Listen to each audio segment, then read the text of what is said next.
cultures and those different popping styles. And it's very hard to say, but the energy and the environment that they create when they're dancing, it has like a common part from although there are different styles and different dances. And that's kind of thing that I kind of feel that like makes popping to the other dances. So I'm not really sure how to explain it, what's popping right now, but I can sure say that by learning what different styles are and where they come from, you'll get probably a closer answer to understanding more about what's different from the broad meaning of popping and other dances. And about the question about the local culture and the culture abroad where it came from. Well, I'm from Japan, from Tokyo, and Japan has been doing popping for a pretty long time. And what I think is that Japan was very lucky to have the electric blues come in an early time.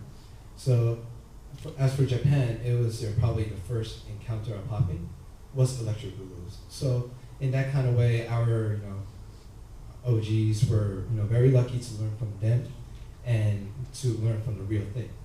And they were the one that spread the dance. So as for Japan, the electric blues flavor is very, very strong there. And I like that too. But also people do starting to understand that there's different styles too. So people are trying to learn more of the different styles. So that's why sometimes we get pop art down too. So it's not only like P who comes down to Japan right now. So my point is that it's very important to learn what it is and what's the root of it and how it came from. It's the same answer, but and for you to take that back to your country and you make your own decision there.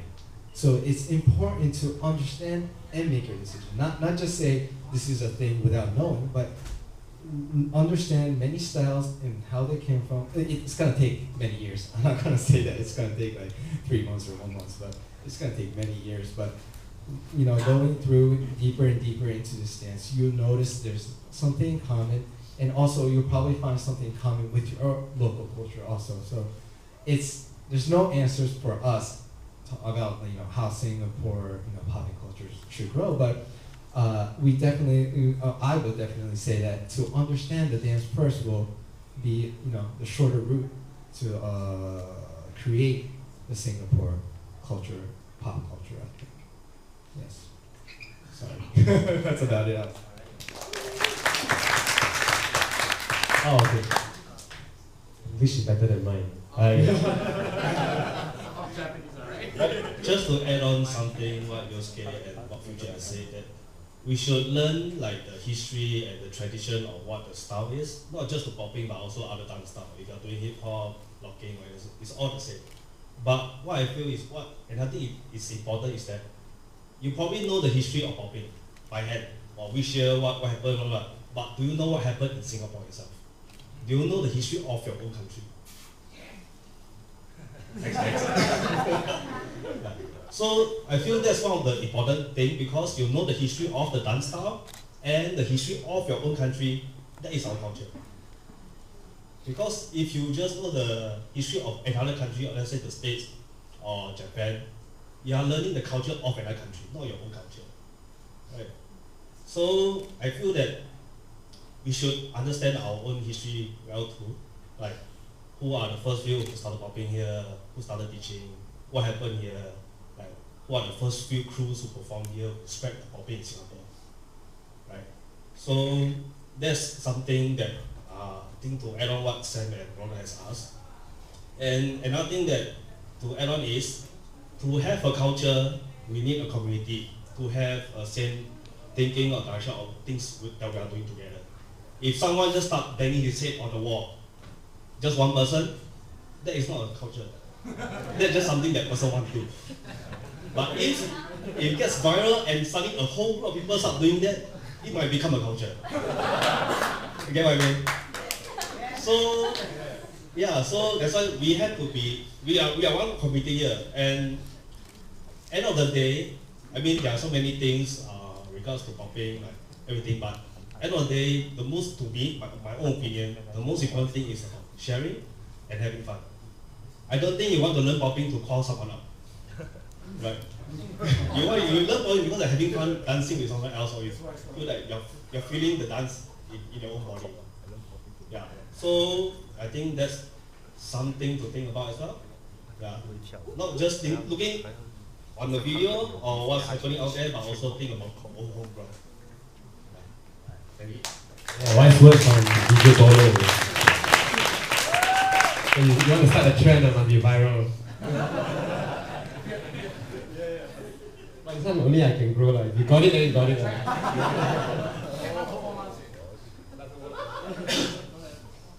Yeah, okay, let's get serious. Huh? So like, yeah, a lot of things been said about this topic about local culture and, like, you know, how to assimilate another culture into your own.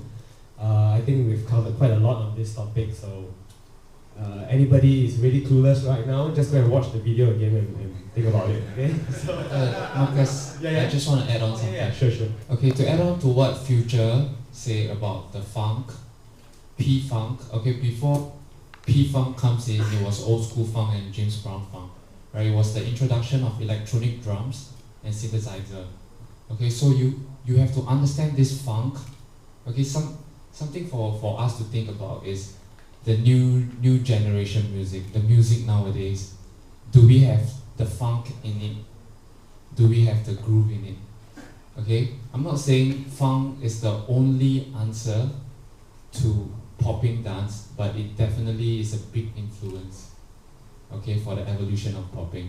Okay, some people say that, oh, it wasn't the funk, but I think it was definitely the funk.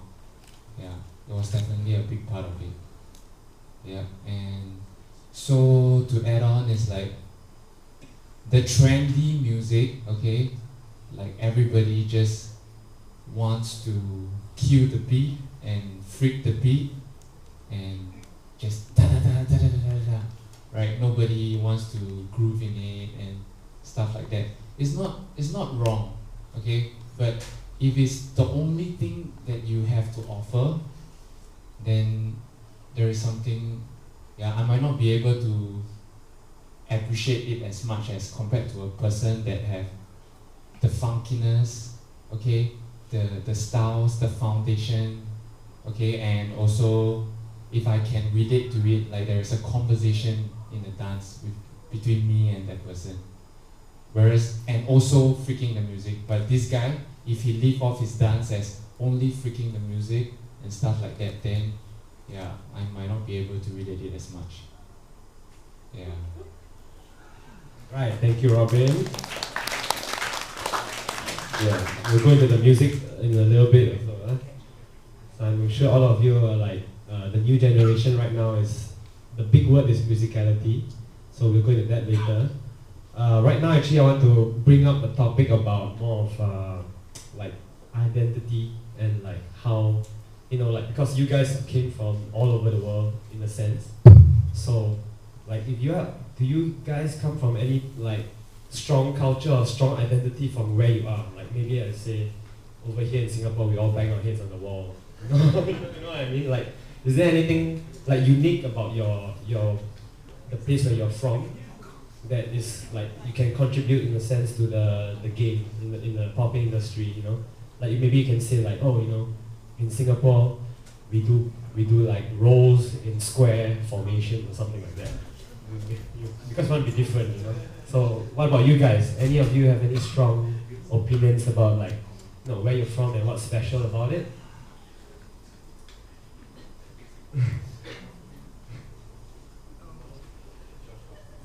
Okay, this is something that maybe I want to start the discussion for this question off with my comment first, so that everyone can appreciate what's so special about things in other countries first. Okay? And my question is this, which actually ties on to the question that was asked earlier, and everyone mentioned that, especially Future, he brought it out very clearly to us, that Singapore has to find its own niche, its own culture.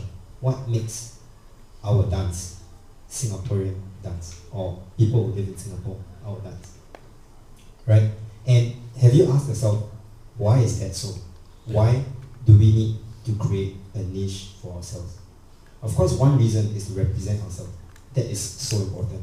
Actually, that's the most important thing, because you can't be dancing something that belongs to another person from another country.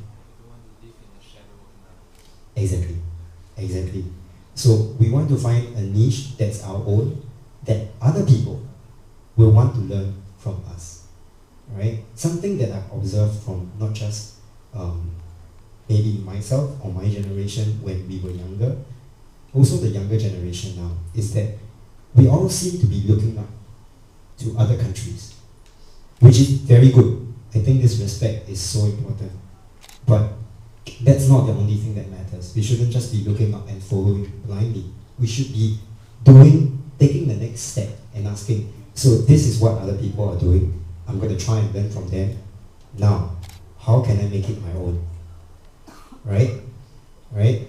And that way we can attract people to come and see, oh, this is what is special about Singapore dance. And therefore they come here and want to learn. Right? So, this is very simply what I want to put forward to you guys, which is that I think right now, being SG50, everyone knows this is our 50th year of independence. I want everyone to start thinking, I hope, start thinking and creating a conversation to find out what makes our dance Singaporean. Okay? And to me, if I may just start the ball rolling,